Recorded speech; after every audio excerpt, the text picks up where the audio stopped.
With a look at Radio Cayman's local news, I'm Dionne Anglin. The Chief Medical Officer, Dr. John Lee, reports that 288 COVID-19 tests have been carried out since our report on Monday. All are negative. To date, 72,481 COVID-19 vaccinations have been administered in the islands. Of these, 38,986, that's 60% of the estimated population of 65,000, have had at least one dose of a COVID-19 vaccine, and 52% have completed the two-dose course. As he appeals to the public to come forward to get vaccinated for COVID-19, Premier the Honorable Wayne Panton says the COVID-19 pandemic isn't just about our health. The entire world is going through a pandemic. It's not just a public health issue. What it translates to is an economic crisis as well. At Saturday's vaccination drive, the Premier said Cayman has been fortunate because of its financial reserves, but that is not a real solution. We've had the projections of the types of deficits that we're looking at down the road. And the solution for us is to try to get back to having our borders open, to some extent at least, to transition from a closed economy back to an open economy.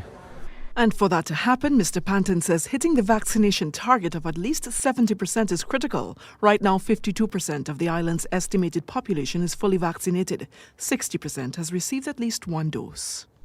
The Honourable Kenneth Bryan, newly appointed Minister of Tourism and Transport, hosted a meet and greet with more than 75 members of staff in his portfolio.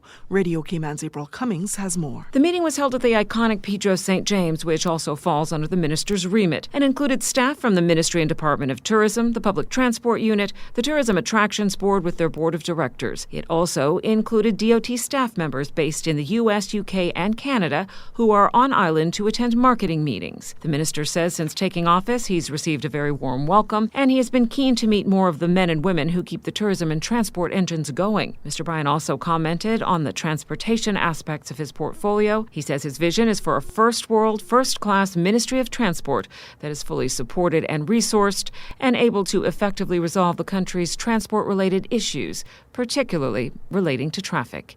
April Cummings, Radio Cayman News. Minister Bryan also recently visited the Public Transport Unit office on Eastern Avenue, accompanied by his Chief Officer, Strand Barton. Newly appointed Minister of Planning, Agriculture, Housing and Infrastructure, Honourable J.E. Banks, toured a number of departments under his portfolio and met with staff members last week.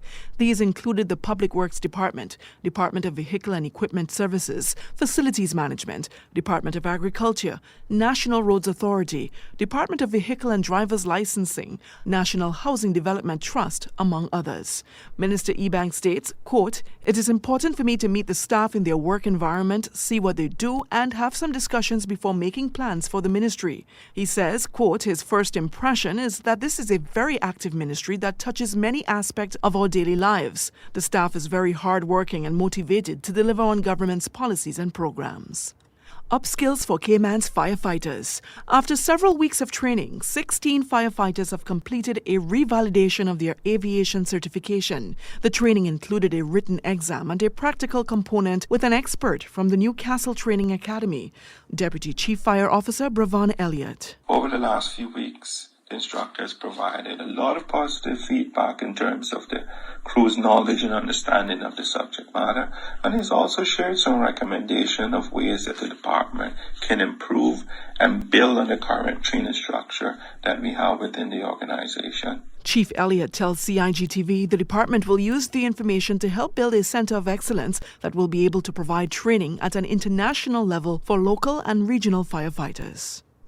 In other local news, on Saturday, Hazard Management Director Daniel Coleman welcomed volunteers to the 2021 Shelter Management Training Course, which is co-hosted with the Department of Children and Family Services. The Emergency Shelter Programme is a critical component of the disaster management mechanism in the Cayman Islands. Shelters are activated in response to hazards like fires, hurricanes, earthquakes and other threats, and volunteers are the backbone of the programme.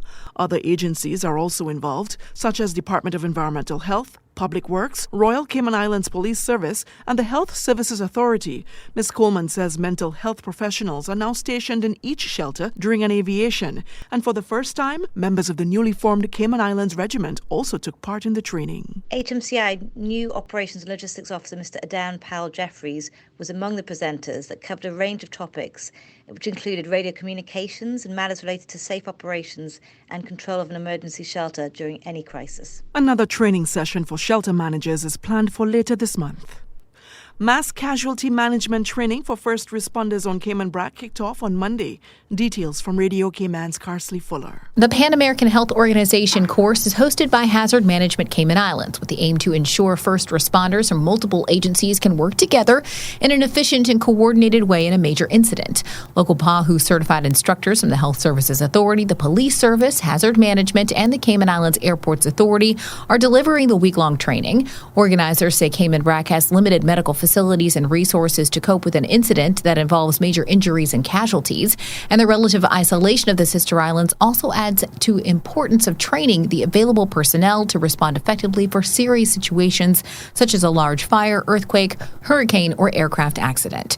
Responders from fire, police, community emergency response teams, the Red Cross, Customs and Border Control, the HSA, and others are all involved in the mass casualty training course underway this week. Reporting for Radio Cayman News, I'm Carsley Fuller. And May is Child Month, and activities continue throughout the week. On Wednesday, there's the junior panel here at Radio Cayman as well. And on Friday, there's the youth game night in West Bay and Taya Lounge welcome with waffles. DCFS social worker Dermot McCallerney tells Radio Cayman the fun continues on Saturday with the Teen Wipeout Challenge at the Agriculture Grounds on Cayman Brac from 3 to 5 p.m., a family fun day at the Turtle Centre from 10 to 3 p.m., a children's convention at the Lions Centre from 9:15 a.m. to 4 p.m., and reading is fundamental at the Georgetown Library from 10:30 to 1:30 p.m.